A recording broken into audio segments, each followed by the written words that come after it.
second tune-up workshop. So that Sethra will know how to keep these tapes in order. All right, so do everybody have a table of contents? All right, now this, of course, is an outline of the book itself.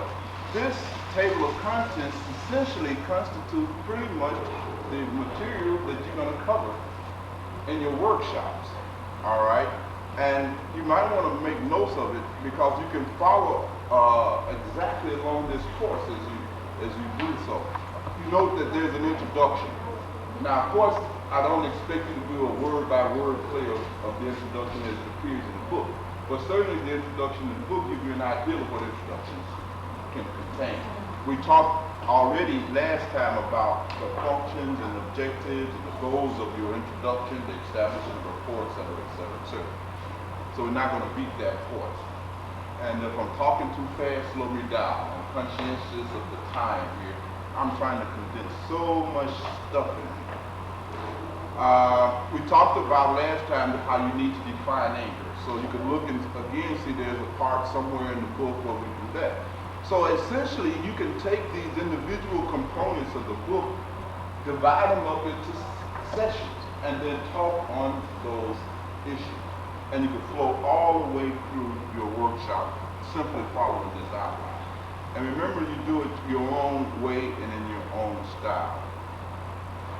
First, were there any questions from last time before we plunge into new material? Pretty straightforward stuff here. As one of the things I want to emphasize that there is no substitution for actually practicing these homeworks that relates to this yoga of anger. And anger yoga, or Saramba yoga, as the authors of the Puranas call it, like all yogas, require that you actually practice it in order to be of any assistance to transferring that information to other people. The homeworks are just some few summaries of the kind of sadhana that is associated with Saramba yoga, anger yoga. And so, therefore, to really have a degree of expertise, then you have got to do this stuff. You have got to do this stuff. Now, you have enough time between now and the second week in September when I hope to collectively debut the workshops to practice some of the homeworks that are in the books. If you have not practiced the homeworks in the book personally, yourself, then it is obvious that it's going to be very hard for you to assist other people in practicing homework. So that's one of the assignments that you definitely want to get done between now and the beginning of your own workshop. You want to practice each of the homework exercises that are in the book and any other homework exercises that we might have talked about that are not in the book. Because that becomes essential.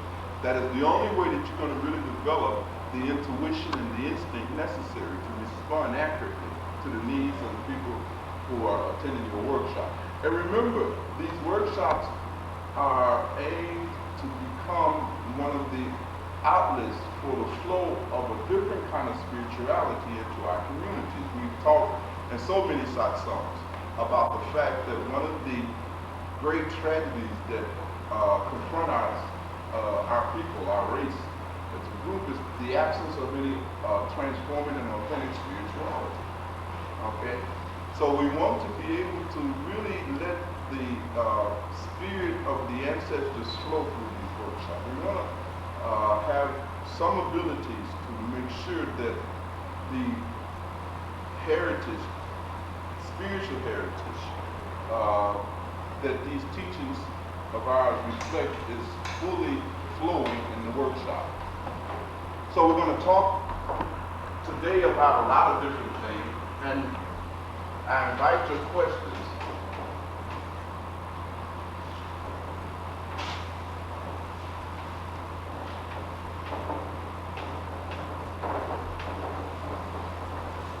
As we go a little deeper into this Saranga yoga, what I call anger yoga. and I'm sure most of you never thought that there was a yoga around anger. The depths of ancient time have used every aspect of life to serve as a component in yoga. One of the things you notice about the energy called anger is that it concentrates. It focuses. It focuses you on the object of your anger. You become very concentrated on that. You become obsessed with it, right? So anger has the ability to focus the mind.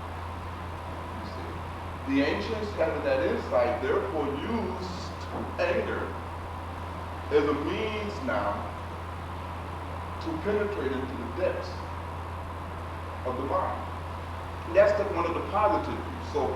So Rama Yoga then is the positive application of the energy of anger. Now I'm not going to burden you with all of that. Perhaps in another workshop where we'll talk about advanced anger management, we'll have a chance to really go into great details about anger yoga, Sarama yoga, and how it all works. I just wanted to make that point clear to you that just as we can take sex and use sex as a means for concentrating attention, concentrating the mind, and then use it to elevate the mind to a spiritual level, the same is the case with every component of our natures. All right, so again, looking at your table of contents, the anatomy of anger, right? By this date, you should be able to define anger, okay? You should be able to define anger. If you haven't been able to come up with that, then I suggest that during now and the interim, between the beginning of the workshops, that you work out for yourself some kind of definition of anger. You definitely want to cover the effects that anger have on the mind, the body, etc., etc. And I think all of you are competent to do that. Do anybody see anything in the outline that is going to be a problem for?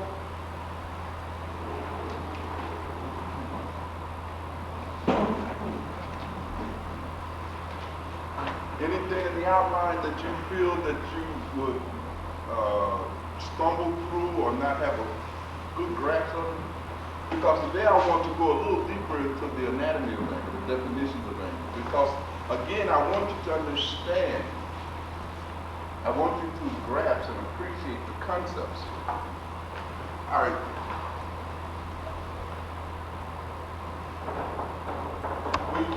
We define anger as an emotional response. Is that right? To the perception, etc. I've given you already then the psychodynamics of anger. But we need to now talk a little bit about the metaphysics of anger. We're going to talk about the spiritual dynamics of anger. Because that's a little more subtle. And it takes you a little bit deeper into it. Have you ever thought about it? The origins of anger as it relates to consciousness. What happens spiritually, metaphysically speaking, in the process of the generation of anger? Well, the first thing you'll find is that whenever we contemplate an event or object, that is, whenever we externalize attention, and attention encounters an object or an event, right? We begin to initiate this whole process. So the beginning of the process of the experience of anger begins with the externalization of attention onto an object or event. After we have externalized our attention onto an object or event, the next thing that arises in us is a feeling of attachment. Now, we talked a lot about attachment business. All right? A feeling of attachment. You have an experience of the object or event.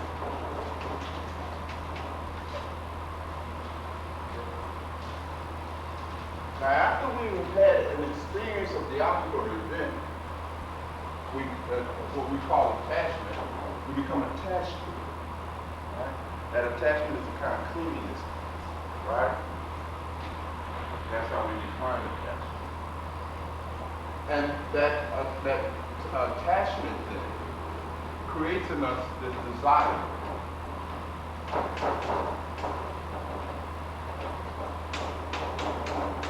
Desire. It's a key word. We'll go over this a little bit. I know it's a little esoteric. But I want to give you an esoteric definition of anger. We've got a psychological and all those other definitions out of the world. A desire arises. What the desire is to repeat or continue the experience. Okay? To hold on to the experience. What usually happens now, all of these are events that precede the actual emergence of anger. What happens normally is that this desire gets frustrated.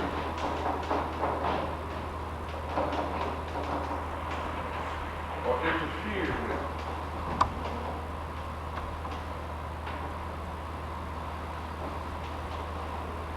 This interference of the desire, okay, is actually what produces the anger.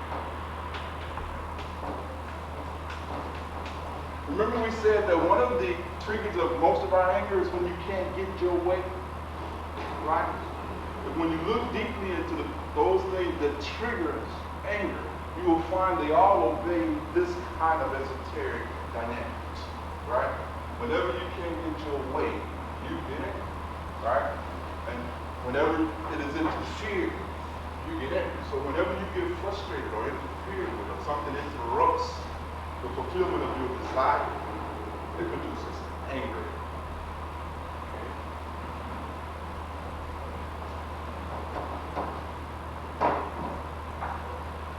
There's more.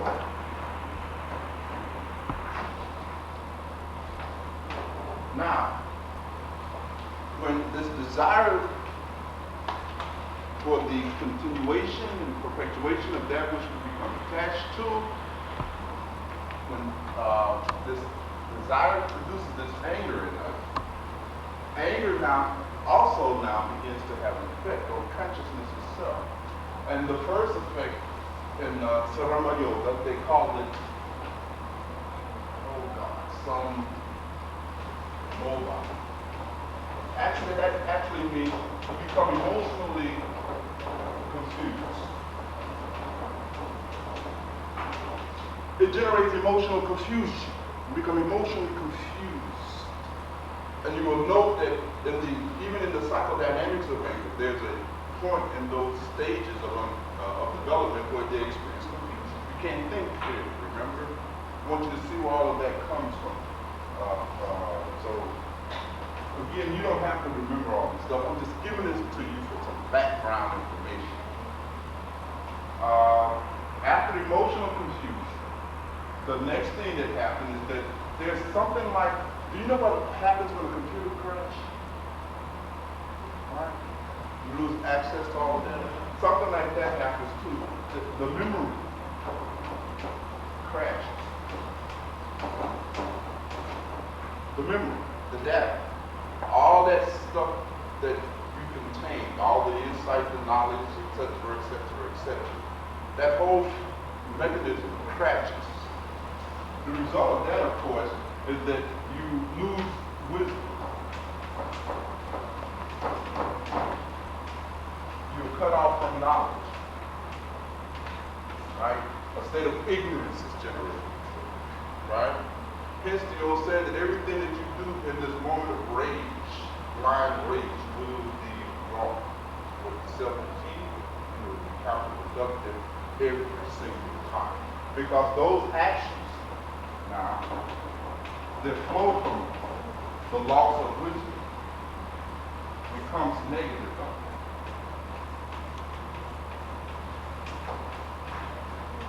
They result in negative karma, right? And these negative karmas result in dukkha. Okay? So that's just a brief dynamics of the origin of anger and how that anger consequences when we don't know how to manage. Okay? So, from these 10 principles and a lot of insight about how anger works can be had.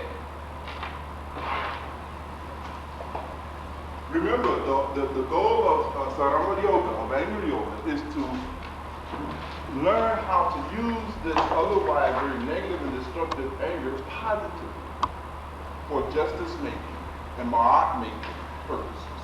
All right? So, any questions about any of this now? So, I have a question about others' anger at you. All righty. When I was studying that a couple of days ago, I was wondering how you handle the mismanagement of anger when the person perceives your handling of anger as a challenge. Say, for instance, this person is having a verbal combat with you, and you're validating their anger by saying, I understand that you're angry, I'm sorry that you're angry with me. But because they're not evoking the type of response, because they want you to get angry. You're calm, and the calmer you act, the more angrier they get. How do you diffuse that? How do you... All right. So we have an instance where the person is not getting relief. Right. They're not getting relief because you're too calm about the situation. Okay. Now, we call that mischief. And so the question becomes, how do we handle the other person's mischief? How do we define mischief? Inappropriate behavior. Yes, it's inappropriate behavior. It's something that does not need to be done. Right? They're doing something that does not need to be done. Right? And how to disengage from that mischief. Right? Now, we're assuming, first of all, we're making an assumption that their anger was handled correctly, has been handled correctly. That might be too much of an assumption.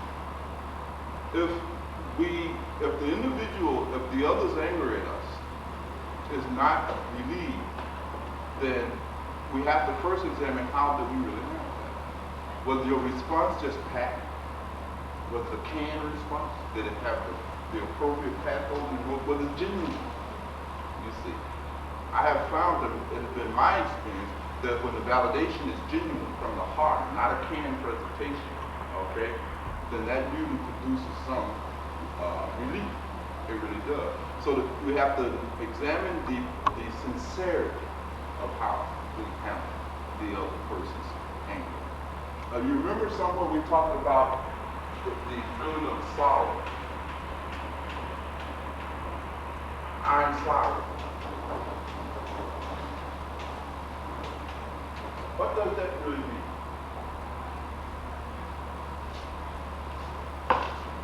It means that your music with the other person is coming from inside of you as a response to their pain.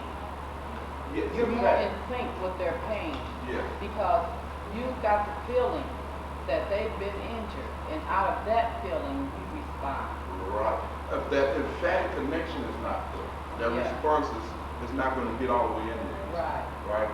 I'm sorry is a being in a state of empathy with the individual who is having the anger attack. Because it's their anger, right? And our idea is how to give them some relief from it. Now, Aria raised an important issue. What happens when the other person is angry at you and you can't give them no relief, you can't calm them down, they're really going way off. What do you do? What do you do? Because those are sometimes real situations out there, right? I think I would ask for a break. I would reiterate myself and my feelings and what I said, and said that when you calm down, I'll be happy. We can talk about this again. And I would remove myself from that situation if I could not give them relief. All right. Next, how would you help? Same way you remove the red.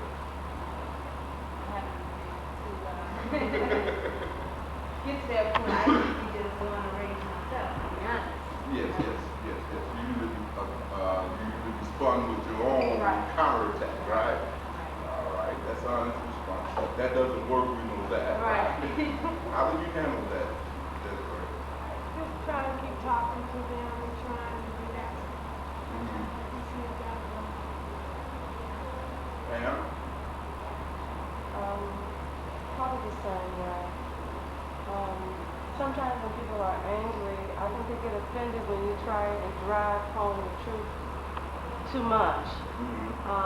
So I would just try as much as possible, just try to be with with what they're feeling, and then I would withdraw myself. Withdraw yourself. Lord? I would definitely withdraw myself. You would But I definitely do that, huh? yes, because I had that experience.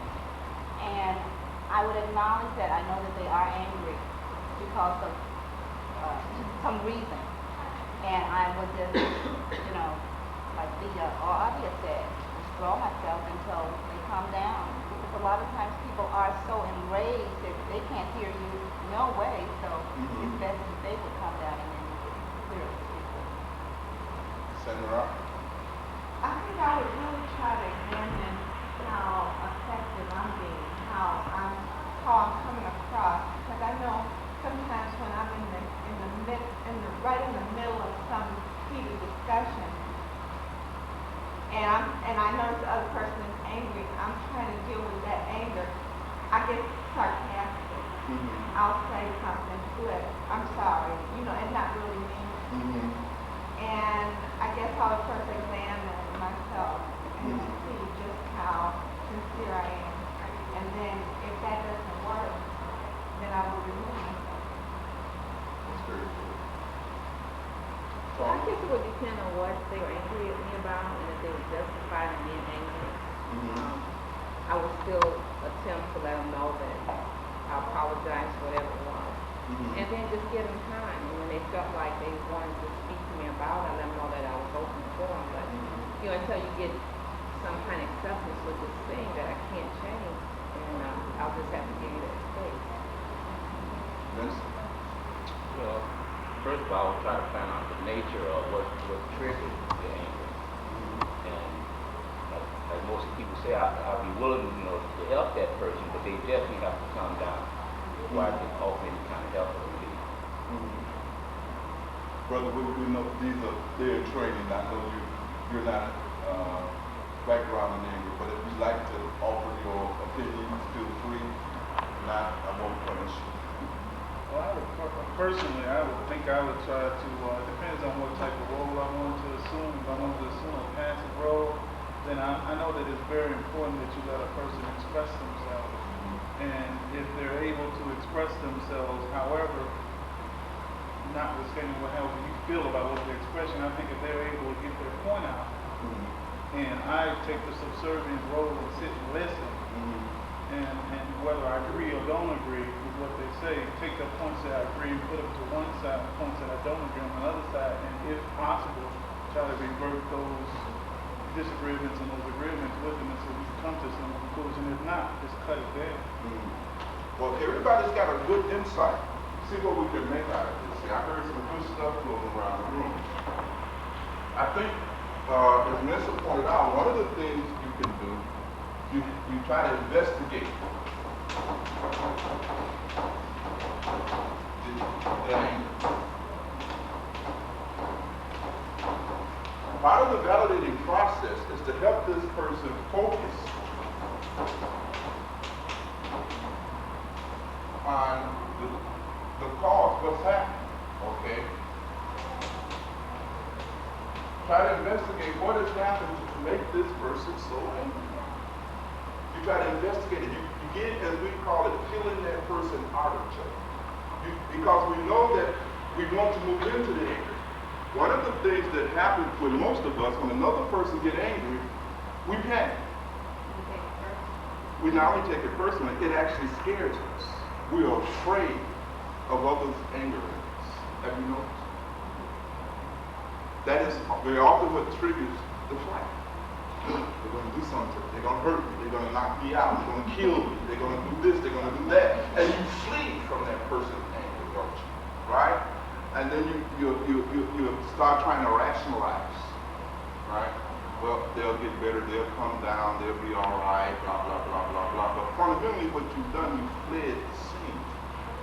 And remember, it's the other person's anger. It's the other person that needs some relief. Right? It is almost as if I come to you with a slash in my hand, you see the blood and you run like hell. How is that possibly going to help you? You see? Right, you don't move into it. One of the ways to move into it, as Willis, right? Brother Willis pointed out, is that you start trying to get this person to let the stuff out, to let them express, right? And you do that by not taking it personal. Don't take it personal. Because if you start taking it personal, right, you're not going to be able to assist that person and focusing in on their anger, right? So you want to begin by helping that person to begin to focus in on their anger. And you do that by asking them a series of focusing questions, right?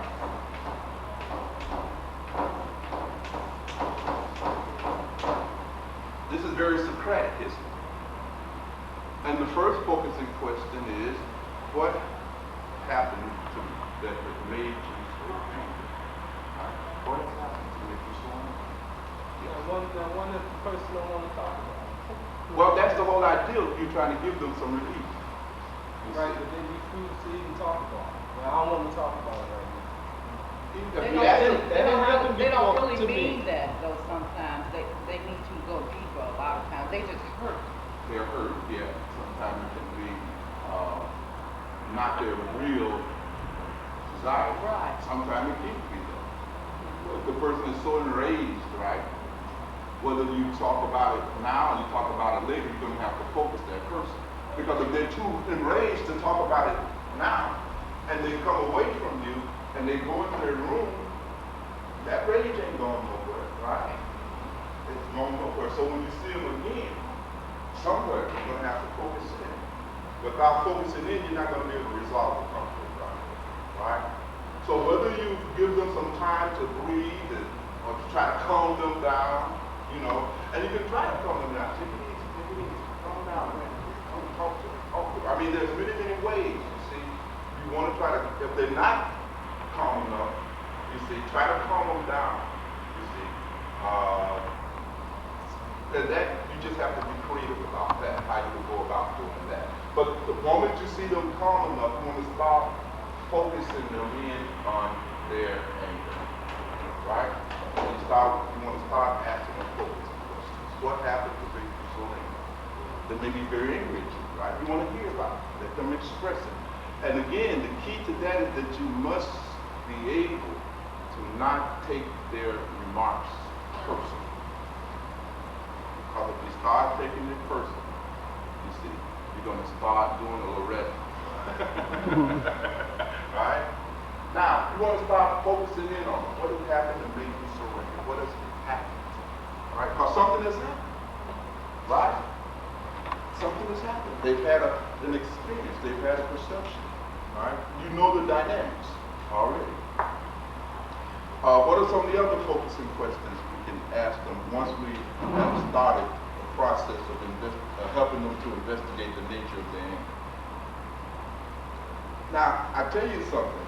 Unless you have investigated the nature of your own anger, you won't know the way to assist another person investigate the nature of their anger. You follow me?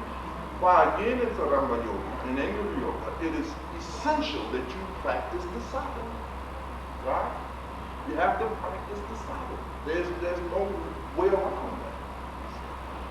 So you start helping them to investigate the nature of their anger based on your own experiences, your own insights that you have gained from investigating the nature of your own anger. The process is the same. Now, let's look then into how to help this person investigate the nature of their anger.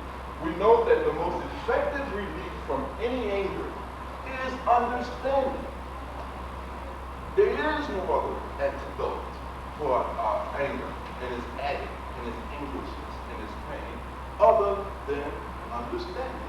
Understanding cannot be increased, whether personally or non-personally, unless that person can start refocusing their attention. Right? They got to bring their attention back onto themselves. So you want to ask them, what made you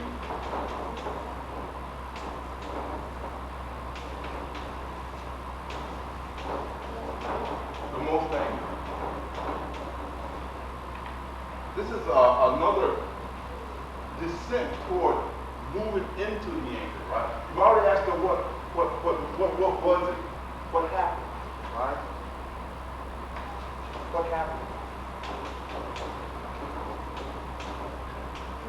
Not why are you angry? Because that's an invalidating question, right? The assumption is that first let's see if you got a good enough excuse to even be angry. You see what I'm saying? First they got to prove to you that you don't want to ask them why. You want to ask them what happened. That's right. When you ask them why, now this person's got to, now they're trying to do, now you really got them going. You don't ask them why. You don't ask them questions like, what's wrong with you? Right? Because you imply there's something wrong with you because you're angry. That's not normal, that's not human. That you must be in some way flawed, right?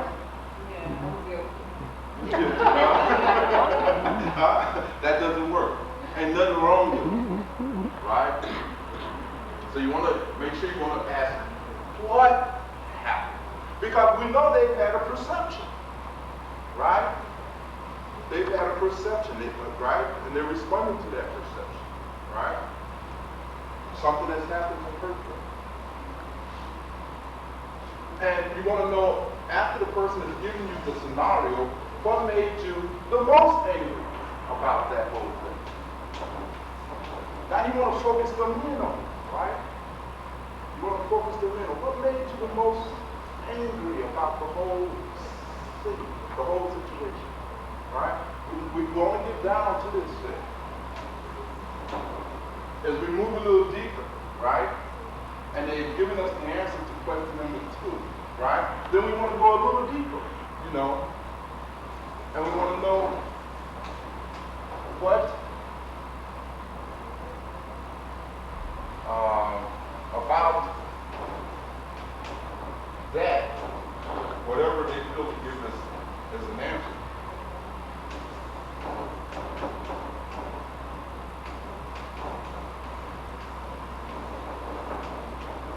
We want to know what about that makes you angry. What about that makes you angry? We want to get them all the way down. Then we want to know, okay, how that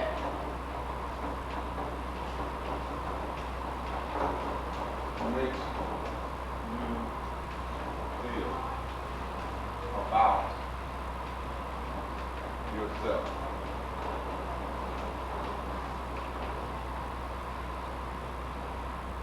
And these are just from the fundamental focus questions. As you investigate, just use this process that you yourself have used. That makes you the most comfortable.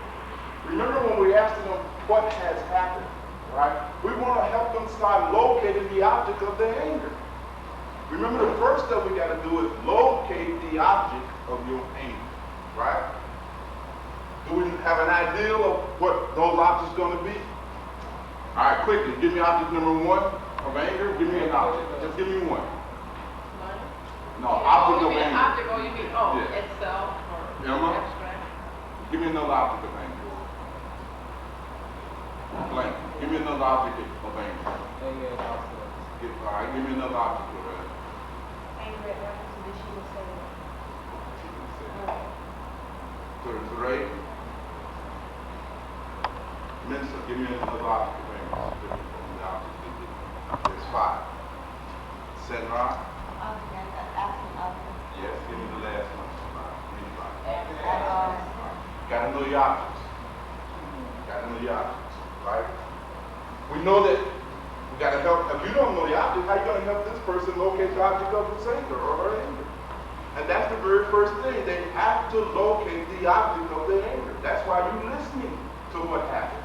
And as you're listening to their testimony, what good is getting a person to express if you don't know how to process? You see my point? You want them to express, you want them to talk about it, but you better know how to process. Otherwise, you can't give them no reason to get to that. I think you just answered, because I was about to say, well, as they're giving you the information to the questions that you're asking, do you respond? Because I know that's one of the things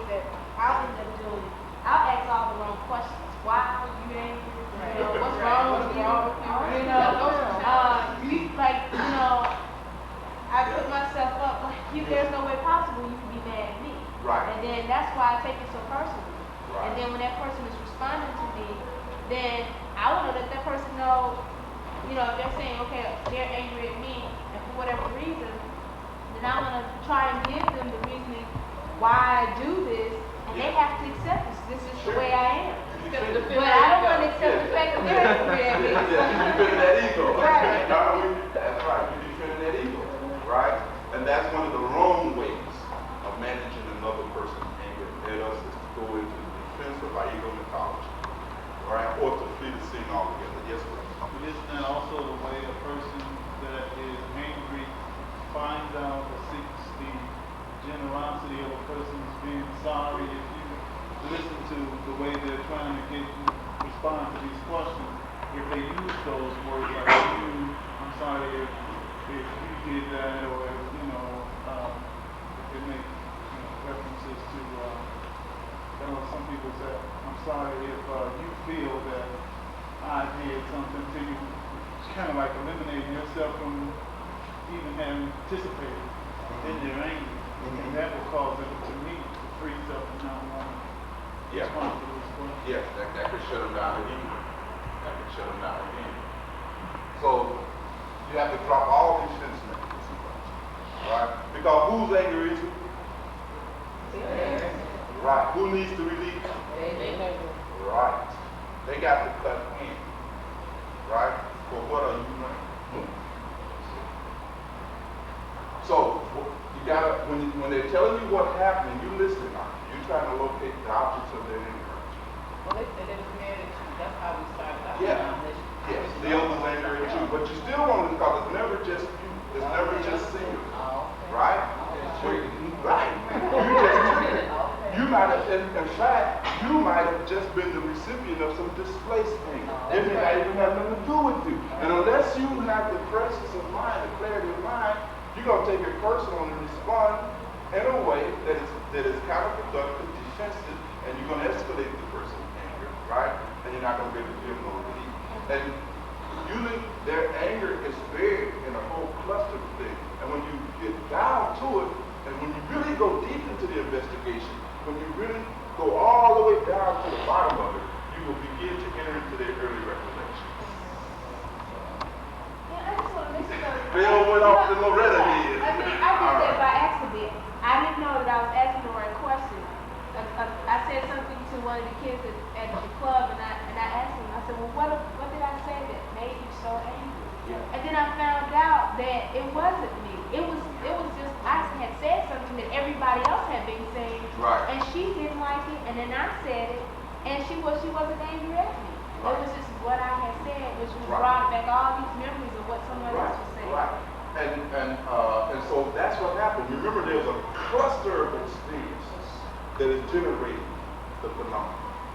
And that cluster of experiences has a psycho-historical origin, right? They're bringing to that moment of rage their whole life, right? Their anger is a part of their biography. It tells you about them, right? It tells you much about them, all right? So in any case, the first level is that you want to hear what has happened, what I've said, what I did, or whatever it is, with no defense, to get them to start communicating, to start expressing. And then you want to be listening with that therapist's ear, don't you? You want to start locating the objects of the anger, right? Actually, they may be mad at you, right? In the case of that little girl, she's angry at you, she's angry at the other kids, right? She's angry at some people that weren't even there, right? She's angry somewhere about, it's a lot of stuff there. And you want to hear that because you want to start tracking this animal down. You want to start focusing this person. You want to start focusing this person, see, so that they can get some insight, all right? And once you've located the objects of the anger, you want to start looking at the triggers, right? What made you the most angry? What was it? What made you the most? Well, it was unfair. It was wrong. You see, people will tell you their own triggering devices. You want to find out what triggered. You know, you want to know the triggers. What this person trigger is, especially if you're living with them. Shouldn't you know the triggers? If you're living with a person, I mean, it makes sense. Or if you're in any kind of relationship with the person, if they're a co-worker or whatever, you want to know the triggers, right? If you don't know what's triggering this stuff, then you're very likely to duplicate the same confrontation tomorrow. Whenever you find that you're in a relationship and the same old argument and conflict keeps occurring, probably both are unconscious, right? They keep repeating the same old fight over and over and over and over, right? And we keep reacting to it, the anger, the same old way. So you want to know what is it that is triggering? What makes the person the most angry? What is the triggering thing? Right? Find the trigger. And very often, as you begin to process the trigger, one of the things you help the person to begin to see is that truth. You want to look at the truth content. Remember, triggers are your attitudes. Attitudes are the conclusion that we have reached about ourselves, about others, and about life when we were 6, 7 years old. And whenever anyone violates our attitude or our value, right, it generates the experience of it. So find out what this person triggers, right? And then once you got your hand on the trigger, remember see how you gotta listen?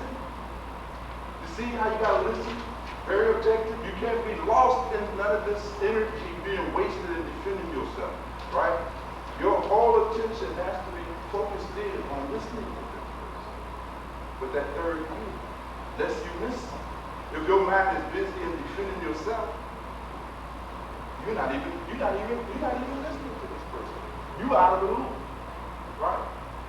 And you won't be any source of help for that person. So once you got that trigger located, right, or triggers, maybe more than one, you see. But you want to help them become aware, but you have to become aware of it first in order to help them become aware. Then you want to know what about that being treated unfair. What about that makes you angry? What about being treated unfair? What about that tree? What about that? You want to go down even deeper, don't you? What about it? Right? You're trying to get that person into seeing how that makes that person feel. And helping that person to see how that makes them feel. And when you investigate it thoroughly, almost always, when you get the person down here, they will give you a word that describes that feeling, that is equal to the feeling of worthlessness.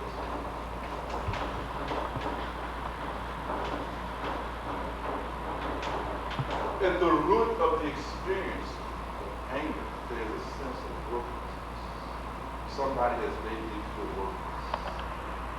Right? They may not use the word worthless. Sometimes they'll give you the word itself. That made me feel worthless.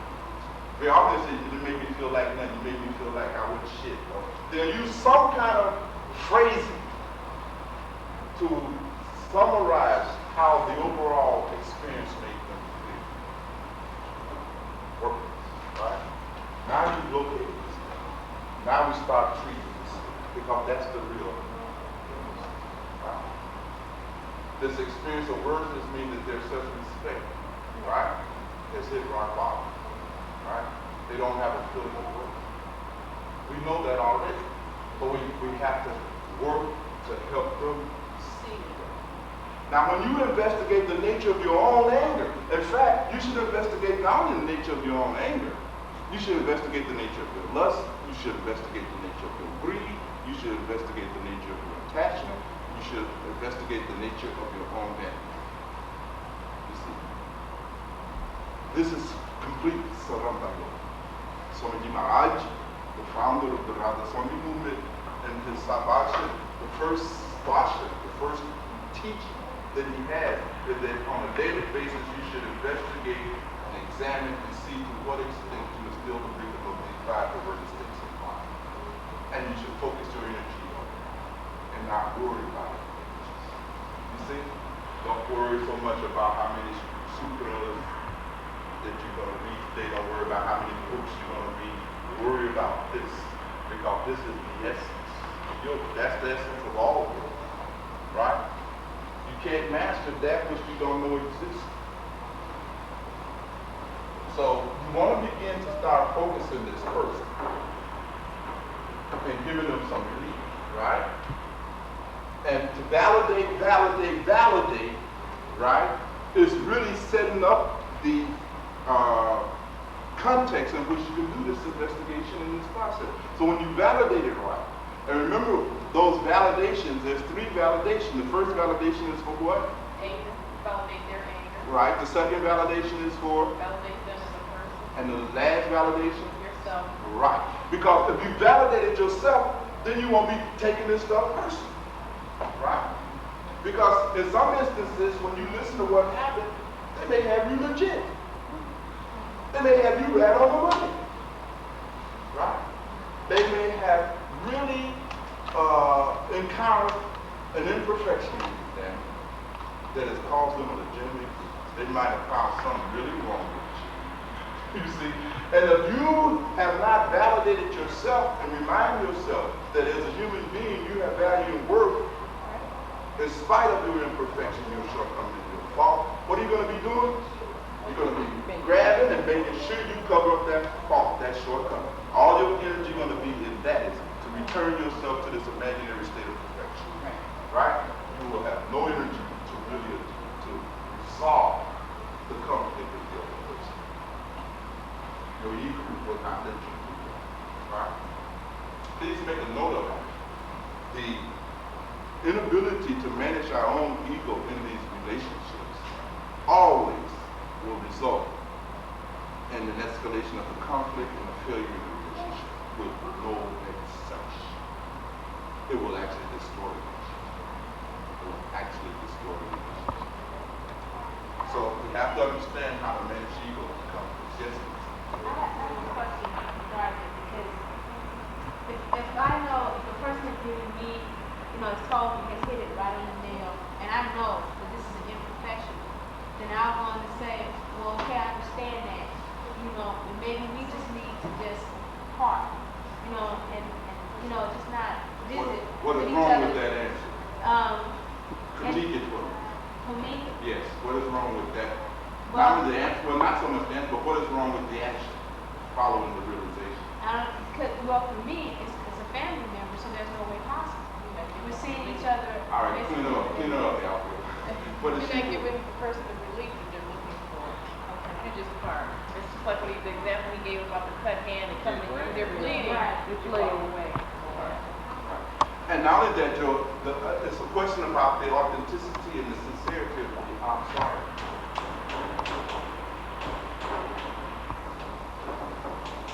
I'm sorry means that you have injured somebody. One of your imperfections, shortcoming or fault, has caused a legitimate injury to another person's human. Right? And you're sorry because in your state of ego intoxication or in your state of momentary distraction, not paying attention to other people's feelings, you have somehow accidentally, no doubt, but still nevertheless stepped on this person and you have hurt them. Now, I'm sorry does not mean simply the acknowledgement that, yeah, I stepped on your feet, so now, so what? What is that? There has to be some restitution. There has to be an atonement. You have to go through an atonement process, don't you? What should that process consist of? You have got to make some kind of retribution of it. I mean, it's all of that in there. Repentance and, the whole 10 yards, all of that is in there. Right? You have injured. You have to seek to make whole. You have to reconcile. Right? You have to reconcile. You just can't say flipping, well, that's just the way I am, and hey, that's, again, just a more subtle defense of what? way I am, and that's all right. Even if I did break your heart, it's okay. That's the way I am. Because I am like that, it justifies that. That's an ego trip. That's an imperfection. Thank that person. Now try to work on that. Because by working on that, you become what? A better human being. And this is the starting point in all yoga, in all therapy, in all spiritual practices. The first stages of development is becoming a better human being. Right? And the way we get there is that we start off like, no, that's my imperfection. This is some more stuff I need to work on. Right? But if you caught up in the perpetuation of this ego mythology, you can't grow spiritually. You can't grow psychologically. You can't grow emotionally. Right? You just can't grow. Ego means contracting. Ego means withdrawal. You see, ego means pulling back, right? It is a shrinking down process. It's not an expanding outward. Yes? I see now, before we had the discussion, I can see why I could really set somebody off with their anger, because the type of question that I would ask would be, what's wrong with you? And even immediately, if they were to point out the imperfection I had, in my defense, I could always find one of them. That's right. So that's what I would ask to be my thing. Well, hey, I might be like this, but what about you? Oh, now they're really hot. Yeah, you do a Loretta. We don't name this after you. Finally, you have something named after you. You go do a Loretta on it, right? Yeah, and this is what generates, you see, the company. This is what generates the company. And it goes on, it goes on. And again, you can start finding yourself angry at the other person, don't you? Now you know that you have mismanaged the other's anger when it starts making you angry. You know for sure, without a shadow of a doubt, that you have screwed up. You don't have to ask nobody. If you start becoming angry, you have messed up. And that ego has attacked, has gotten into the frail place, you see? Because you have that desire. Your desire that people should think a certain way of you, all the ways. Right? You have a desire. And it's your desire.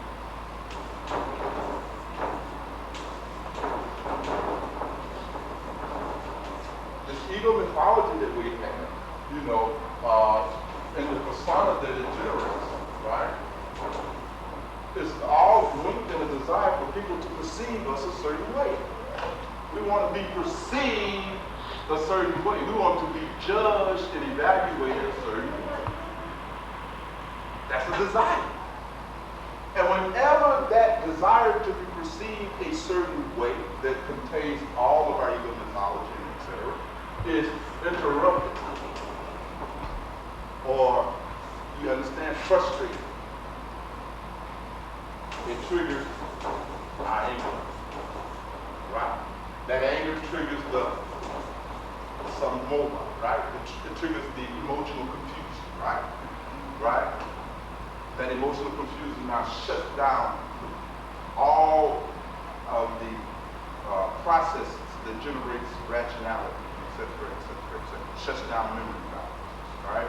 That produces a state of ignorance, absence of wisdom, that produces a negative action, that in turn produces something. It seems to me sometimes that when you're involved in a situation with another person and they make you angry, because you're talking about real things, and a lot of times you may get most angry at the imperfections that the other point out that you have. And that's hitting your self-respect at the ground level. Because you cannot deny what is true about you. And you know it's an imperfection, but what can you do? See, that's that shadow material. See, the thing we have to do in order to be of some use to another person, at first start with myself. That's why the preaching is what? In the Saramba Yoga and Anger Yoga, you must do the sadhana. Therefore, you must investigate the nature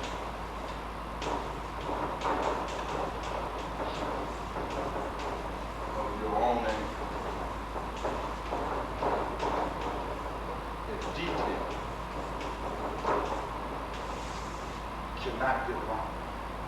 Just cannot get wrong. Now, I don't think in the manual that I included any information or statements about investigating the nature of one's own anger as a means for managing one's anger. I can't remember including that because there's so much stuff. Maybe in volume 2 we can go into that. One of you all may. You understand? Do some say what you right? But you have to. This is the Phoenician. This is the master. You must investigate the nature of your own anger. Now put anger in parentheses because then I can substitute in all the other 4 words. Right? You have to do that. Now what happens when you investigate the nature of your own anger? You have to go through the same process that you try to step the other person through. First you got to get calm enough to do the investigation yourself, right? So you got to come down out of your rage, right? You have to calm yourself down. And one of the ways to calm yourself down is through some quick breathing, right? Some pranayama yoga. Breathe. Breathe yourself down, right? Some diaphragmatic breathing. Bring yourself down, right? Get calm. Walk away from the situation. You must. You see, go into the next room. You see, go outside, take a walk, do something to bring down the level of tension, right? Switch the autonomic nervous system. Switch it from the parasympathetic, right, back over to the sympathetic, and you do that through the pranayama breathing, right? We went over that a little bit. Don't take a drink, okay? That's not, you see, don't take a drink. Do some breathing. But you got to get yourself calm enough now so that you can begin to investigate the nature of your own anger. And when you begin to investigate deeply into the nature of your own anger, you begin to discover these dynamics that I've been talking about. You discover the psychodynamics of anger. You also discover the metaphysical or the spiritual or esoteric dynamics of anger. You discover that. That's a first-hand experience. And as you practice investigating the nature of your own anger, you become very, very familiar with all of these stages. Hence your ability to be useful to others, right? And when you investigate the nature of your own anger, you begin to discover your own triggers. What triggers your anger? Have you thought about it? Do you really understand what triggers your anger? You have to find out what about that situation that made you so angry. What about that? And who are you angry at? I mean, you got to do this. It's difficult, no doubt, you see. But once you get into it, it is so rewarding. And as you get deeper and deeper and deeper into it, if you just, even if you don't do it perfectly, and we know we never are even trying to do it perfectly, we want to do it good enough. But you discover as you peel your own artichoke, as you focus in on yourself, you begin to find out that, my God, they don't need no point of it. They don't need work for you. You almost laugh. It becomes laughter. You know? And I'm ready to leave this one because of this. Or I'm ready to leave this man because of something like this. You know? Or I'm ready to, punish my children for 6 months because of this. Right? I mean, it is. But you can't see that unless you turn that attention in. Right? Because we know the whole process begins with the externalization of attention off of yourself onto an object or event. Right? Right, Floyd? Yes. Absolutely. Absolutely, that's so you want to begin to investigate the nature of your own anger. You have to do that silently.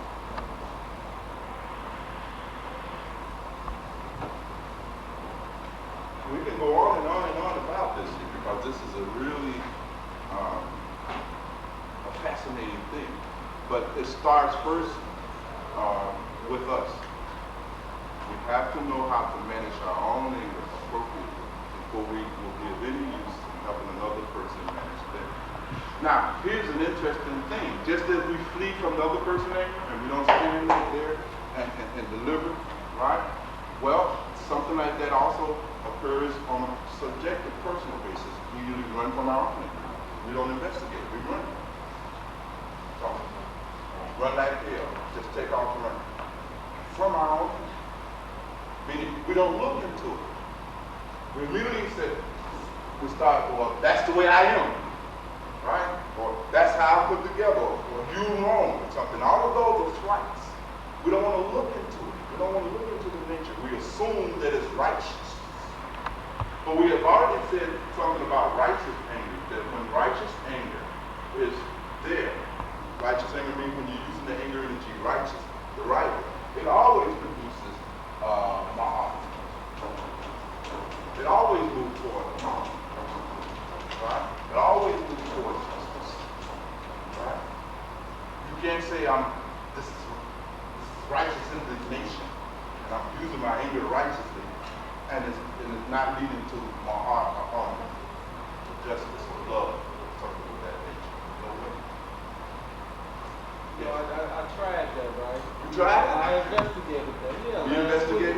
Okay, give us some examples. like you saying, the more you investigate, the more, like, you're looking at it, then the anger is going away.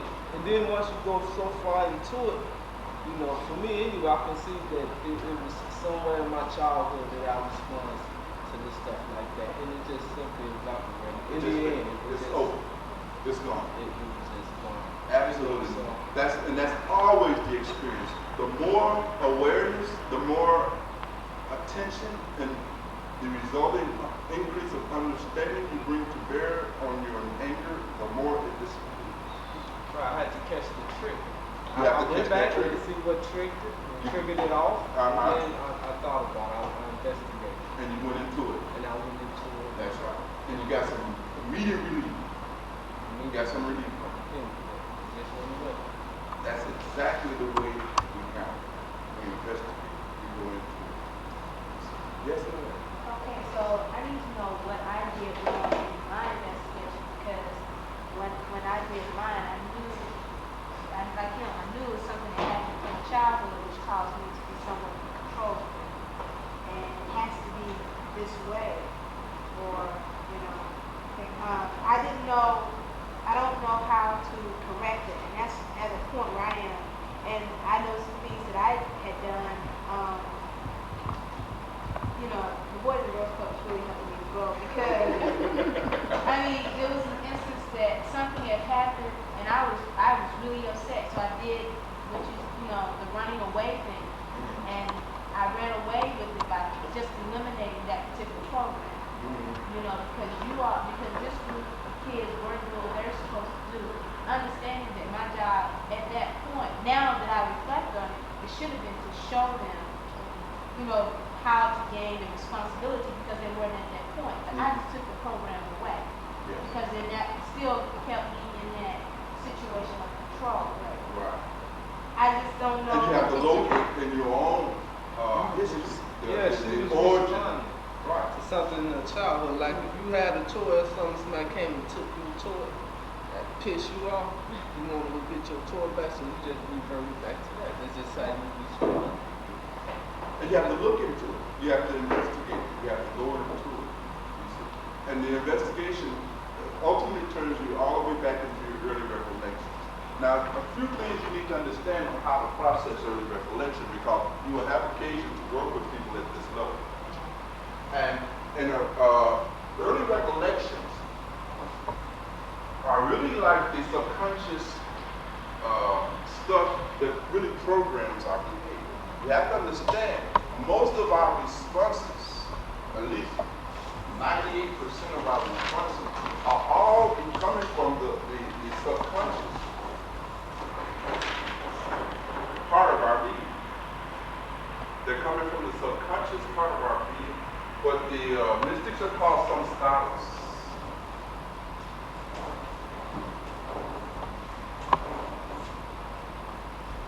these tendencies, these impressions. A lot of these, some scholars that are in the subconscious were formulated even before this birth. So I want you to understand it's a big territory. The subconscious contains the sum total of your experiences across the spectrum of time. And it also includes the experiences and conclusions reached about life 1 million lifetimes ago. It is deep. It certainly, therefore, includes all of the experiences you've had in this life, up to a certain point, right? So the conscious mind has almost no effect at all when it comes down to it. Almost none. Now, in an early recollection, and we're going to talk as it relates to this lifetime. In your early recollections, what you'll find is that as children, we all reach certain conclusions about 3 things: about others, about ourselves, and about life.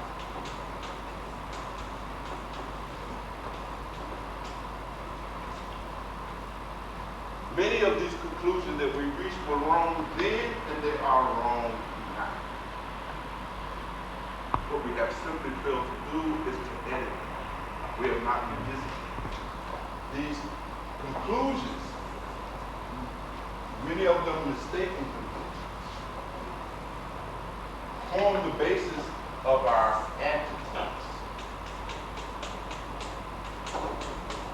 When we talk about our attitudes toward others, each of us has attitudes toward other people. We have attitudes towards ourselves, and we have attitudes toward life. You are not creating those as you go along, folks.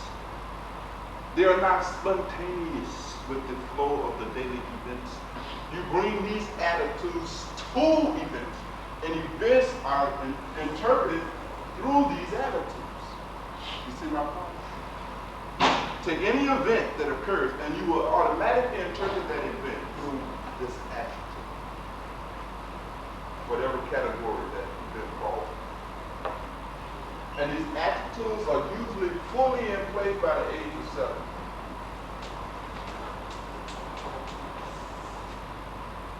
Psychologically, emotionally.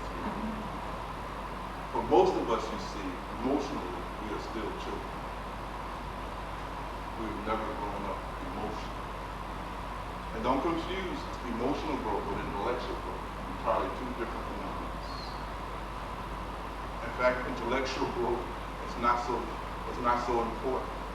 You see, because emotional growth, where you are at emotionally, is the real locus of the energy that produces motion. Is emotion, right? So when we look into our early recollections, and that's one of the most direct routes for those who cannot meditate, right?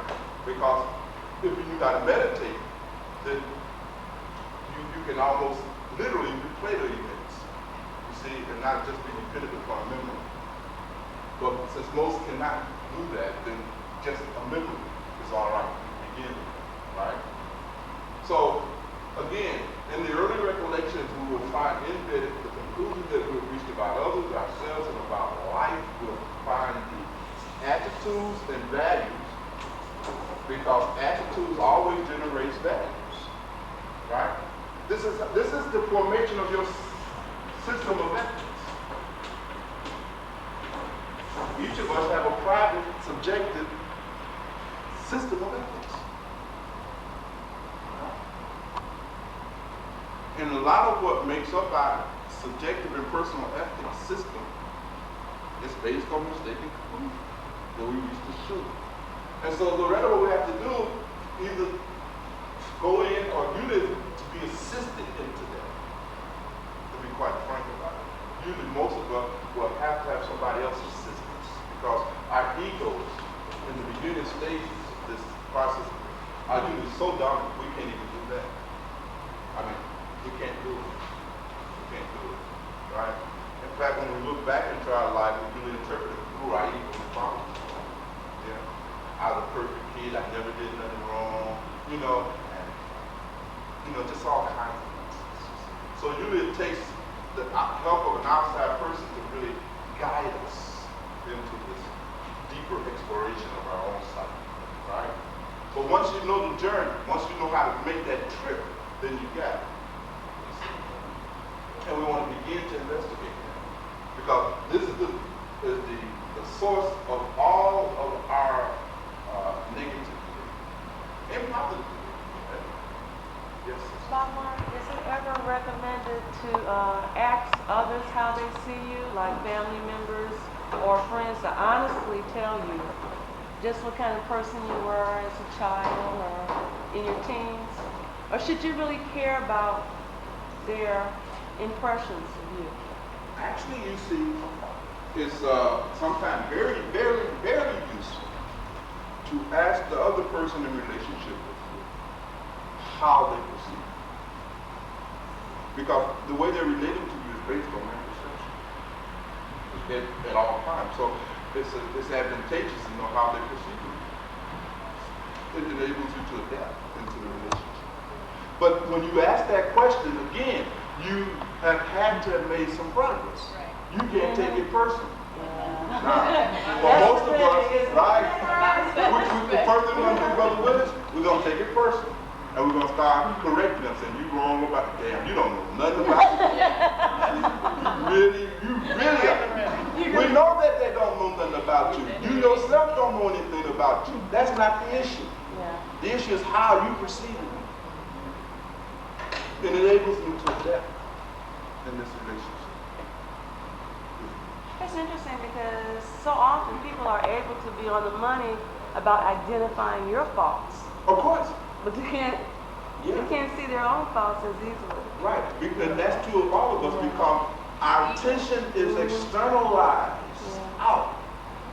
And so if my attention is externalized out in Florida, there's no problem for me to pick up 4 faults and shortcomings because I'm meditating on her. I'm doing Florida yoga, right? And I got her. I'm seeing her. Nook and crannies, right?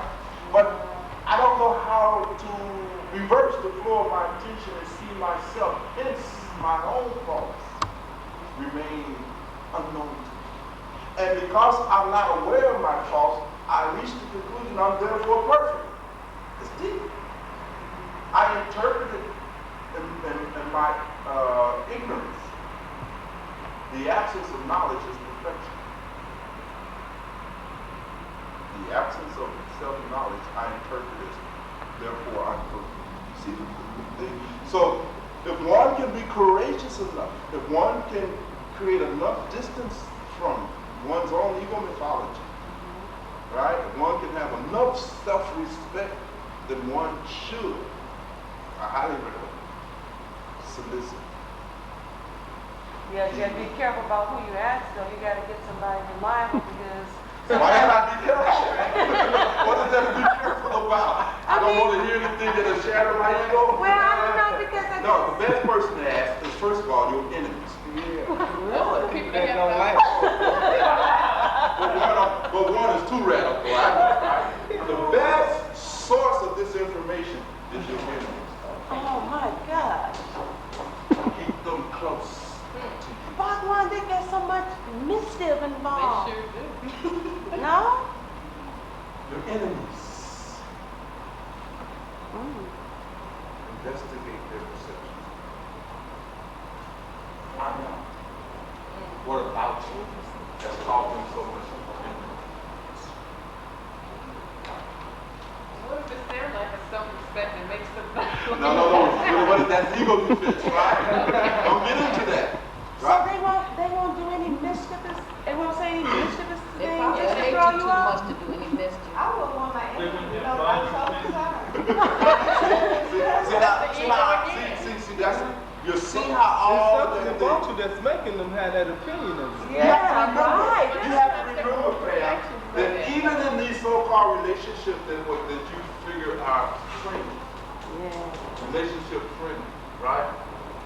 That you want to have, there's a duality. Right. Exactly. There's a duality, Found it out all the time. right? Who you There's think always your that friends are, duality. and not your friends. There's times when you hate your man, and there are times when you hate your wife, like an enemy. Now this is the truth. Now this is the absolute truth. There's time when you hate your children. They feel like an enemy. And then there's time when they feel like a friend and a lover. You see what I'm saying? So there are no absolute categories that you can slot people in. There is a duality. There's a duality. The same with an enemy? Same with an enemy. Your enemy can become your greatest friend. And sometimes they I really like you. You found that out? Testify, brother. I found that an enemy is a better friend to you than a friend. And that an enemy,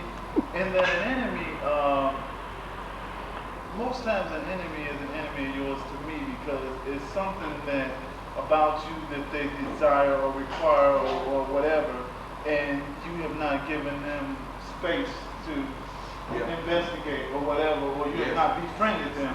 Yes. And on the other end, where you have a friend and you kind of share these things that an enemy, sometimes enemies build up because she has long hair and I like people with long hair. I'd like to be a friend of hers, but she don't set up. Not that you have said, don't come near me, I won't talk to you.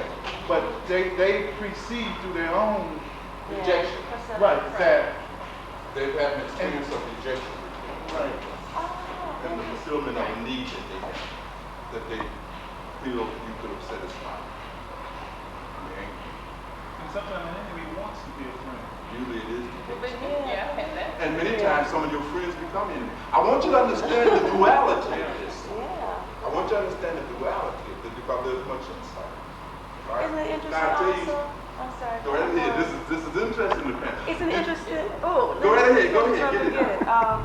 How your friends, your real close friends, it gets to a point where they're not really all that honest with you about what they feel because they may have a stake invested in being your friend. So they're not really honest. That's what I wanted to say when you were saying about her asking a friend about you. Now, a friend, they might, if I really tell him what my observation of him is, I can't use his car anymore. Right. So, you know what I mean? So they'll have like biases, the reason why they won't be truthful to you. Now, maybe a wife or a spouse, because they have nothing to lose if you share in common. Right. You might can ask a wife, and like you said, you got to be prepared to deal with whatever they tell you. Don't get angry. Because I remember I asked my wife, she said things, and I say, what you mean? What you mean about her? Just forget it. I don't want to talk to you about it. Because and then sometimes there's bias in there too, because she want to manipulate me sometimes. Absolutely. Sometimes her manipulation, well, I want him to go do this for me, so she might not be truthfully honest to me.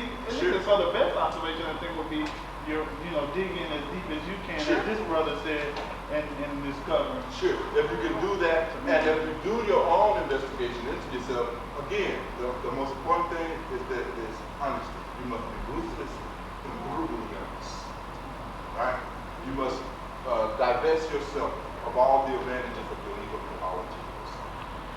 Lest you will manipulate the process. You will manipulate your own history to flatter yourself. Again, I want you to begin to see that in all of these relationships, that there's this waxing and waning from dislike to like, hate to love. This is normal. This is natural.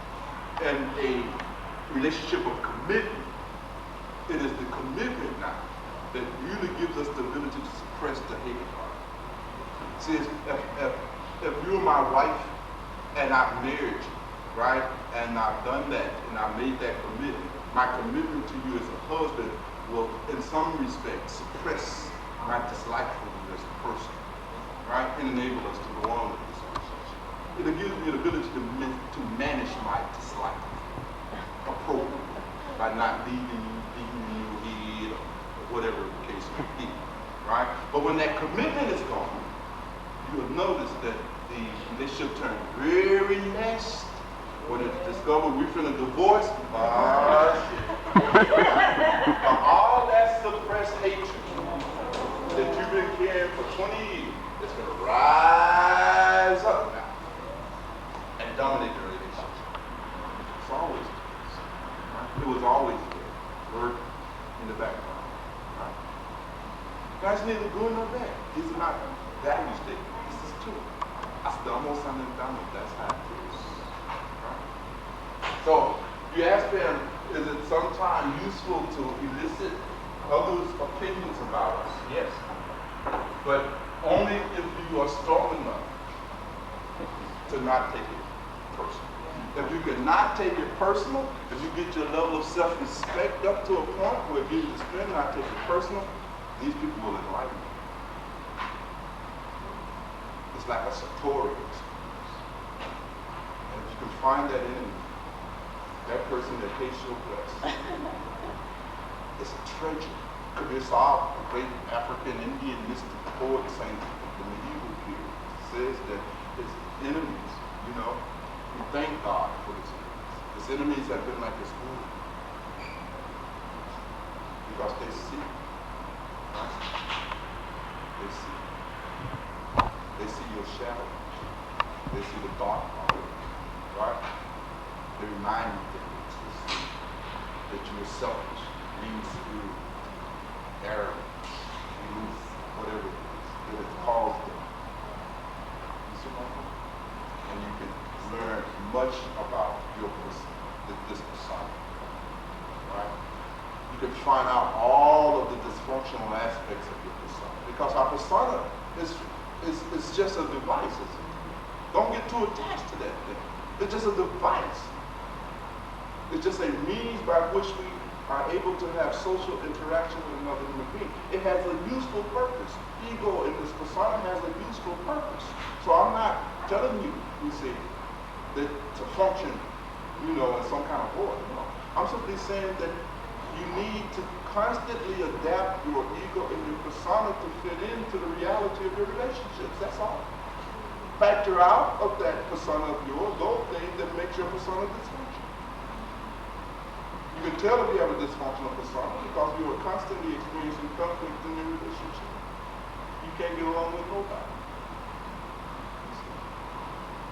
That means there's something maladapted in your persona. Look at it, edit it. It is not you no way. It's just a device. It's a psychological tool. It's not real. You create it. You see? And you should have optional personas. You see? Your persona should be so flexible. Right? Don't get caught up in that stuff. I am that. You're not any of it. That's how I am. No Loretta. You're not like that at all. That's how the persona is. And it's too rigid.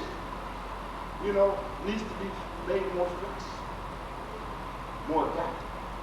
You see? It's not you in no instance. Even if it's a horrendous monster, it's not you. Don't take your persona personally. It is not you. You are that which transcends persona. Isn't that the exact opposite of how society tells us we ought to live our life? That would probably be viewed by society as being a little flaky, not being able to commit, or just not being real. It's like you're acting. You're being plastic. Actually, you see, sister, all mystics say that when one really have a real deeper understanding of the nature of this world, one becomes it. Shakespeare says the whole world is a stage. Literally. These are parts that we are playing. Now we can be good actors or hands. You see? The mystics say act at an Oscar-winning level. You're a good actor. Just as when an actor goes on stage playing the part of the Shakespeare, while on stage, he becomes that character. He has to get into his or her character to give a good performance. But when you destage, you don't walk around now after the drum is over thinking that you have it. That's pathological. Similarly, I used to always say that in these relationships, I am a husband. Be a good husband. Play that role. Play that thing. But now, when you're out of that context, drop it. You see? And return to your own people.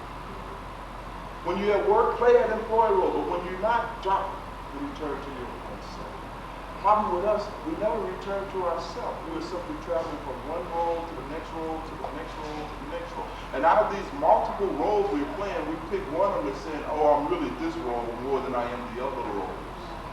You see, that's like actually says that, I'm really Hamlet, even though I was playing that bad. You know what I mean? And I played all these other roles, but really I'm Hamlet. It's not logical. You see, you're none of the roles. You are that which plays roles. You see, this is wisdom. And that avoids any attachment. That means that most of us are pathological because we adopt one particular persona and we don't shift from it. Sure, because we become attached to the persona. You see, we don't understand persona. We don't understand spiritual psychology. We don't understand these things. No one has taught us. It's not our fault. You see, we have not been properly cultivated. You see, we've been victims of a culture that really did not know much about the development of human beings. But you see, one of the things in us, is that being made in the image of God, one of the things we have is this omnipotence. This omnipotence is really unlimited freedom. Unlimited freedom to be anything. Just as God can take any form, there can be no limitation on the forms in which God can take. In fact, the universe is God taking form, an infinity of forms. That ability is in us. We can be anything we want. We can be a husband, we can be a brother, we can be a sister, we can be a mother, we can be a father, we can be a employee. There is no limit on what we can be. It is a very wrong notion to think that we only can be one thing. And that's what ego does. Contraction. It deprives you of this capacity to be unlimited, to exist in unlimited ways. To just, I can only be this here. If I can't be mean and bitchy all the time, I don't want to be nothing else. You understand? Nerves. Absolutely nerves. And it's a very wrong notion. And it's not any of our fault. You see? Unless one is fortunate enough to encounter the teachings, then one will simply remain in the state. Nothing to do. So you're right. The whole world. But this is what the mystics have said before. That the whole world is blind. All are going astray. All are sinning. What is sinning? Sinning is making a mistake. Sinning is missing the mark. Sinning is a form of inaccuracy. Inaccurate living. Living in this narrow confinement. This narrow self-definition.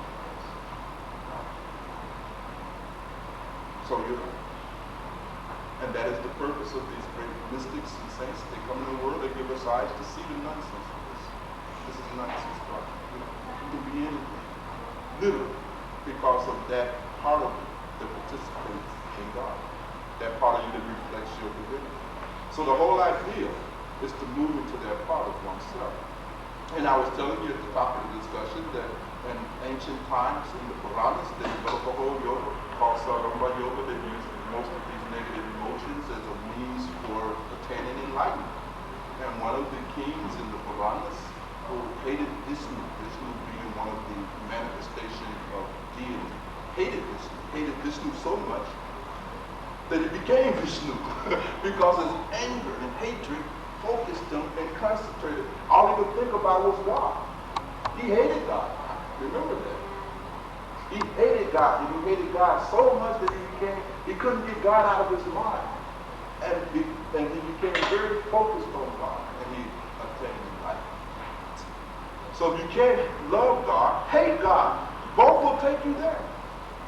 Both will focus your attention on God. And you become that which you focus your attention on. Please make it. Whatever you focus your attention on, that you become. That's the secret of our omnipotence. We can become anything by simply focusing our attention on that. Completely. Right? Deep. If you're able to focus your attention completely on this table, you will not experience this table as an object outside of your awareness. You will experience this table as yourself. You see my point? If you are able to focus your attention completely on Tony, totally on Tony,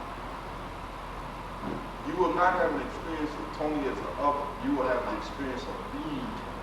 That's what Tony has done. She's focused her attention entirely on that body and his history, and she's become Tony. As a result of that, melt down that concentration of attention, and she can re-expand, and she can pick up any other experience that she likes. So that is the whole art. That is the whole art. Yes, sister?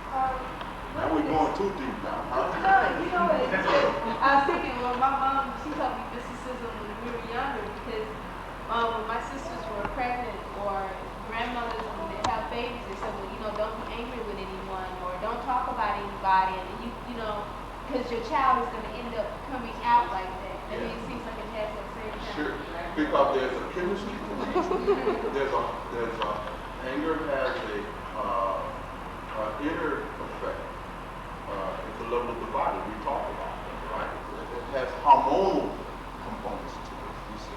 And so when you're angry, you know, the brain and the system generates certain hormones. These hormones then begin to influence the shaping and the outcome of the baby.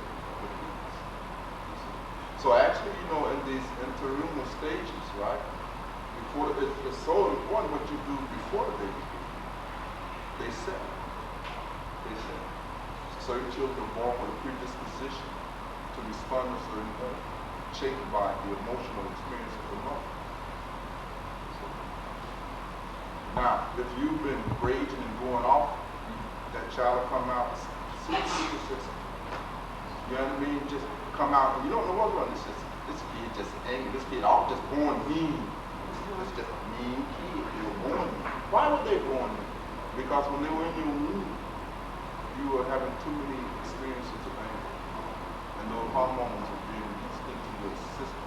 And those hormones were shaping the very flesh out of which this child is now. Child is eternal. So there's so much stuff, and the ancients, of course, had these insights, you see. So yes, when you are with the child, it's very important. And remember, that burden was always put on the husband. It is interesting. It wasn't that woman, you stay calm. No, man, keep this woman out. You do whatever has to be done. That's a man thing. And don't fault the women. You see, the task of that husband is to be so sweet, to have so much skill that he's able to keep this woman. That is your function as a husband. When your woman is pregnant, your whole responsibility is to keep her happy. Now, most men don't even see it like that. Is that right? You didn't do that, brother, so you're not guilty. Yeah, jumpy, high nervous system, the autonomic nervous system is formed in the body. It is shaped by the experiences that the mother is going through emotionally, right? And so you have different types. There's 4 types, you know, that usually covers the possibilities, right? But you certainly have that very sensitive, jumping out of their skin, you know, very sensitive, thin skin, they call it. You see, you got the thick skin. Probably not. You see, they won't grow out of it, they just grow into it. They just keep going along those lines.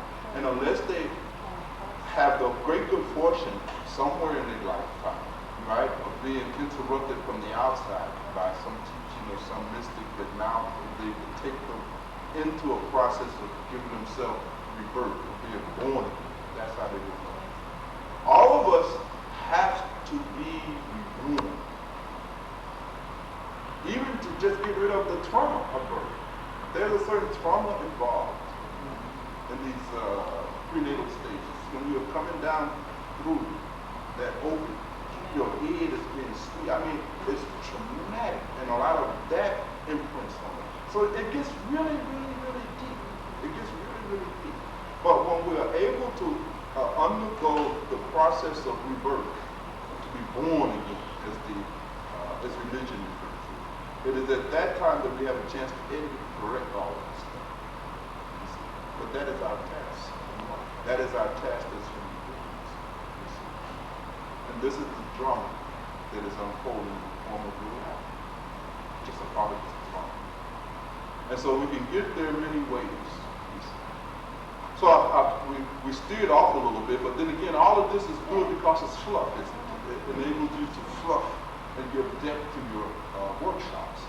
Because there's a lot of things that happen in life that cannot be explained otherwise without more of these kind of things. Yes, Tony? I want you to go back to these 10 Which one? effects. You know, the Those first 10 one was what? Contemplate. Yes, yes. When we contemplate, in order to contemplate an object or event, we have to externalize our attention. We start off with all our attention is internalized, right? We're talking about our aim, right? Well, Contemplate. attention, period, Oh, right? Because when we externalize our attention onto an object, person, or event, that is what gives us the ability to experience that person, object, or event. That experience of that person, object, event will cause us to respond, along the lines of the emotions. You see my point? How else can you have an emotional? You cannot have an emotional experience of an object, person, or event that does not exist in the field of your awareness. It's not possible. You see my point? You all follow me on that? So in order to even have an emotional experience, it necessitates an object, person, or event. And that can only be picked up if we externalize awareness. For instance, when you are in deep sleep, what we have called, as you know from our workshop before, Susuki, deep sleep, that third state, sleep without dreams. There is no emotional experience. There's no experiences at all, but certainly no emotional. Because there is no externalization of attention. Attention is internalized, right? And so you have no experience. So Tony, therefore, the whole process begins now with the externalization of attention, right? Focusing it outside of ourselves. When we externalize that attention, we pick up experiences of object, people, or events. And then we usually have an emotional reaction to that, right? Now, what I was saying is, as the case pertains to anger, the particular thing that we have is the feelings of attachment, right? We have the experience, we get attached to the experience, right? Particularly if that experience is pleasure, or if that experience is somehow the foundation of our own sense of being. And that gets a little complex. Let me keep it simple. So we have this experience of attachment. That's a way that we have responded to the event, person, or object. And when we become attached to a thing, then a desire to remain attached arises. Right? We don't want any separation or loss. It is interesting that the experience of separation and loss are the experiences that generate the anger. Even once we are, even as babies, whenever a child has the experience of being separated or having a loss, the child reaction is one of them. They can't curse you, right? But you can tell that little rascal is hot, right? Later on they will add cursing and all the other ways, so making themselves clear. But there's a separation. When the young child, mother leaves and the child starts hollering and all that, that child is angry. There's separation. That's separation. The child is angry at that moment for leaving, right? It gets deep. But in any case, once we've had the experience of attachment, then the desire to remain attached arises. Now, when this desire to remain attached, when this effort to remain attached to an object, to a person or event, is interrupted, interfered, frustrated, the reaction is anger. Anger, therefore, is a reaction to the interruption and the fulfillment of the desire. Once that anger erupts now, the next thing that happens to us is become emotionally confused. Some more about this. Emotionally confused. Out of that emotional confusion, right, we shut down, right? We lose memory. And by memory, I don't simply means that thing that stores data. I mean that whole process, that whole faculty, that whole mental truth. That thing gets lost. It crashes. It shuts down. And with the shutting down, the crashing of the memory systems, right, then we lose wisdom and go into a state of ignorance. And then out of this loss of wisdom, the state of ignorance, we commit an action. Usually negative. Right, that's when you snap. And then out of that negative action, we undergo a consequence. Right? That's how we generate the experience of bliss. So, now we can create sukha, the experience of bliss, simply by understanding it. So you have a choice. You can create dukkha or you can create sukha. It's your choice. Remember, God has left us all with choices. You can choose to live above your ego mythology or not. It's your choice in the matter. God is not forcing none of us to do nothing. If you've been waiting for God to force you to become spiritual, you're going to be waiting until the end of time. That's not ever going to happen. There's not going to be some coercion on the part of God to make you God realize or God-like. That is never going to happen. Spirituality is something that can only occur out of your own free. You are free. You can follow the impulses of your lower parts of your nature, or you can follow the impulses of the divine part of your nature. It is your choice. You can continually remain trapped in your conditioning, which is simply the programming that we each carry to perpetuate our pursuit of what we like and avoidance of what we dislike. That's all the conditioning does. That's its whole goal, aim, and objective. That is its mission, is to not be removed from its own level of comfort, right? And you have the choice to remain stuck in your level of comfort or your level of conditioning. Or you can go against that level of comfort and conditioning and live out of your divinity. And remember, your divinity always challenges you to transcend your condition and your level of comfort with no exception. And God is not going to interfere with that at all. You can live billions and billions of lives. There's never been enlightenment requires your free selection. Spirituality must be an act of free selection. And God does not. I'm stressing this because in the West there's an entirely misconception about the role that God plays in your life. It's not going to force you. It's not like, I used to always say that a guru is not like, I used to always say that I'm not like some top sergeant that's going to be banging down your door to see if you meditate. I'm not into that. You can meditate out of your freedom or not meditate. The choice is yours. No bolt of lightning is going to come out and strike you. In the gospel of the reading of Jesus, he was saying that living in the darkness is your punishment. You understand? No further punishment has to be visited upon you.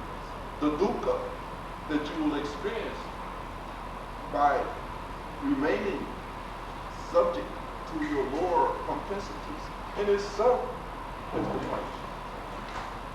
God is not going to do it. Graham, why are you frowning? Oh, I'm not even where I am. I'm just amazed what you're saying. Yes.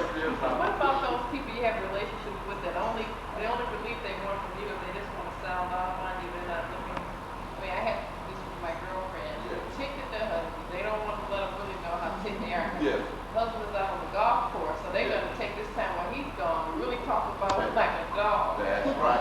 And this is all they That's want. so They just want to go off, and then by the time he gets home, Yeah. they're relieved. Is that that's not suppression because they think that they're actually getting a release. They are getting some relief. They're getting some relief. Temporarily. So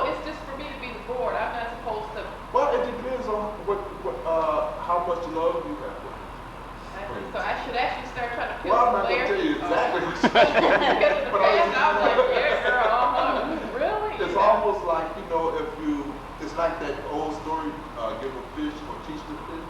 Yeah, right. You have that choice. And remember, it's your choice. Well, I do try to teach them the fish as opposed to feeding the fish, but they're not hungry for it at that time. So I should just, in the meantime, just be the board, the sounding board. Because you'll say, well, you need to really try to come to a workshop or do something. Yeah, girl, what time? On a Thursday, I got something to do. But anyway, he did such and such. You know what I'm saying? It's, What you have to do, you have to take the anger workshop to them. You have to minister to them where they are, and you know, just where they are. And we have to take, we have to take advantage of the moment, and we do the best we can in that moment. And you would be able to do a great deal because there's this kind of receptivity. Don't torture. Give them some deep, you know, give them some. Yes, Tony. I find that, especially people who kind of go off and you tell them about managing their anger, you know, they really don't want to hear managing anger because they feel justified. And I got to cuss this person out. I got to do this thing. How do you really help them to see that that's really not effective? Well, you see, Tony, these, so I'm a yoga, like all yoga, will only be responded to by individuals who are really ready. So that's one thing you mustn't forget, because it's a freedom. Right. That's what I just meant by that whole diatribe. There's a certain freedom that has to be respected. And those who are ready will respond. Those who have not yet exhausted their own options, they will simply not respond. And our task is to simply make as the insights of angry yoga present and available to any and all who wish to take advantage of those insights. But they will have to act out of their own freedom. And there will always be those who will come. And there will be, and naturally, sometimes those who need it the most will be the last ones to come, if they will come at all. So really, the only thing you can really give them is your example. I mean, if they feel enough about you, maybe they might eventually say, well, Yeah, you through know, I see how osmosis. they- Through osmosis. That is the best help and contribution you can give anybody is your life, your living. I mean, that is ultimately the basis of your authority. If I can remember years ago, coming to the path, finding out many of the things that we talk so many Sundays about, particularly as it relates to the vegetarian diet and its philosophy. And I can remember feeling very excited about vegetarianism. I had just discovered the concept, right? And I can remember my sisters next to me, Sarah. And I can remember that Sarah was the only one that was able to adopt the vegetarian diet strictly as a result of the philosophical impact. I had not, in fact, we became vegetarians simultaneously. You see? I had not lived in it. Everybody else slowly had to come. First they have to see you do it. And by my living it, you see, it added depth to the philosophy. But of course, my sister Sarah couldn't go one step beyond that. I guess it was enough. But the point is that some people, but very few people, can respond just to the philosophy. Most people are going to have an example. And so you have to live it. Again, that's why I said you must do the exercises in the work. You must do the something. Ultimately, in order to be able to be used by God, if you will, to be useful to other human beings. And there's no way around that. There is no set of books you can read. There is no way to do it from the armchair. You have got to enter into the mud, they say. The old Jewish saying, you got to go in the mud to get someone stuck in the mud. So we have to go through the work. We have to actually do these exercises, however challenging they may be. All right, and they are challenging. But we're going to have to investigate the nature of anger. We're going to have to do some forgiveness. We're going to have to catch some anger. And all of the exercises that I've discussed, we're going to have to do them all. Even if you only try one day, but you must do that. Because that is the basis of your authority. You don't have any authority because, they're able to agree with you and stuff. But see, that's the beauty. And that is what separates mystic philosophy, mystic psychology from ordinary run-of-the-mill psychology. The mystics have lived the experience. And there is no institution you can go to and get a degree in that. They are not. They've lived it. You see, it arises out of their life. And so when we begin to understand that Islam was not an intellectual conclusion that the Prophet Muhammad, peace be upon him, came to about the problems of life. It was a lived experience. Buddhism was a lived experience. Christianity was a lived experience. And Judaism, Hinduism was lived experience of these old prophets. It arose out of their living. They didn't put it together from some reference books that they checked out of the local library or a lecture that they attended somewhere. It arose out of their own experience. So, Tony, that's what we have to do. We have to actually go in and get this experience. And so I just this morning was sharing with you the esoteric and the spiritual dynamics of the experience of anger. We can also talk about that same dynamics that generates the experience of lust, greed, attachment, and vanity. All of this stuff can be used. The mystics are brilliant. They've created a yoga that uses every part of us. Much like the pig, you eat every part of the pig, right? Some eat every part of the pig, right? We know a lot of people, they can eat every part of it, right down to the snout, right? Well, the yogis have done that. They've used every part of us to use it as a means to help us transcend. So it doesn't matter which direction you're in sex, through anger, through egotism, through lust, you get into through all of these sides. All roads lead to God. Yes? Yeah, that's what I want to know. How do you investigate the rest of them? The same way we investigate anger? Yeah, and that's the beauty of it, because once you got anger, right, then you can begin to investigate the nature of your lust. And how? When this thing in you, this hankering arises, right? When you start feeling, I got to have me that pork chop. Now this is a beautiful opportunity. Now investigate the nature of this desire for the pork chop. Now go into it. Don't run, don't flee. You see, don't panic, don't condemn, don't judge. Move into it. Right? Go deeper. More appropriately, and where most people live, for instance, with lust. Right? Now, and then the desire for another man or another woman. Right? To investigate that whole phenomenon. Normally what happens is that when we are under the throes of our lust, we shut down our intelligence. We have to create a cloud of darkness to work out evil little deeds, right? Now I'm simply saying, no, don't pull over a cloud. Remain aware, very aware. Now, I am having the experience of lust. Lust is entered into the sin. Lust is here. Right? Don't run. Don't flee. Investigate. Go into it. Look at it. Go deep into it. And when you go all the way into it, it's about you. The lust is of the It's very profound. That's why in ancient times they were able to use sex in tantra yoga. But the mystics found that if you can enter into sex and go deep into this thing, because what is sex? Sex fundamentally is the transfer of energy.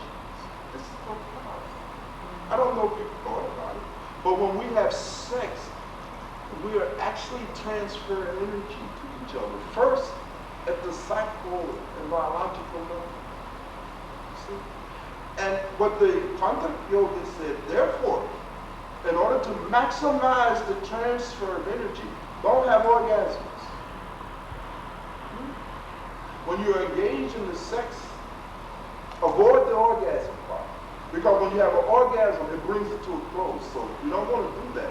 You want to go on moving into the other's energy, deep and deep and deep and deep, until you feel the whole body, not just the genitals. You feel the whole body. What you feel in your genitals, you feel in your little throat. It gets deep. You fill up this whole body. Because if you get an orgasm, it's going to stop in your genitals. Not much. You go deep into it. Keep it going. Keep the exchange of energy going until every nook and cranny of your being is filled with the energy. And then you end it. And then you just ride off that energy. No orgasm has happened yet. The old yogis and the yoginis knew how to breathe. That's how we come about pranayama yoga. Pranayama yoga was first incorporated in the practice of tantra yoga, and then later into hatha yoga. But in tantra yoga, we know that deep diaphragmatic breathing, while involved, and men please pay attention to this. If you can postpone your ejaculation through pranayama yoga, you won't have any premature ejaculation. You see? Because you're breathing that whole experience throughout your whole system. And therefore it gives you longevity. Right? And so in Tantra Yoga, they can make love 6, 7, 8 hours. Oh yes. Oh, the ladies like that, right? Yeah, find you a good Tantra Yoga. You don't know what you've been missing. But in any case, the point I'm making is that even through sex, which is usually represented as being the opposite pole of discipline. In a lot of the Western tradition, they say, oh, you can't make spiritual progress unless you become celibate, right? Brahmachari, right? And that's not. So it's a lot of different things. But when you investigate the nature of your sexy, the next time you're having sex, go deep into it, right? Because I like you to do that because I know sooner or later you gotta have sex. You all are hooked, you see my point? But so when you're having your sex, simply go deep into it. Become fully aware, feel it moving through your whole body. Go deep into it. And then next time tell me the difference in the experience, right? And as you go deep into it, it takes all of that exploitation out. The deeper you go into your sex, the more holy it becomes. It becomes very spiritual, very spiritual. You don't feel nasty. You don't feel like you've done something wrong or anti-spiritual. You see that it ceases even to be that. It's a very profound thing. Or you can look in your eating. It's another insight. Because it is most of your lust is in your palate. There's far more lust expressed through your palate than through your penis and your vaginas. And most of us, our lust is in our tongue. Palate. That's why the mystics first discipline the palate. They change your diets. It's not change the way you eat. And the benefit is not so much in the nutritional part of it, is that by changing your diet to a sattvic diet, a vegetarian diet, it causes you to break that whole habit. And that's what makes it so painful. Now, you can hardly practice vegetarianism because waves of food lust just continue. Craving, ooh, I got a headache, oh, I got a headache. That's lust. You're feeling it. You are encountering your lust. You see? And so, this tongue and our palate is a great opportunity for us to investigate the nature of our lust because of the things. And so when that craving hits them, don't run. Stay with it. Just spot something. Look at it. Become fully aware.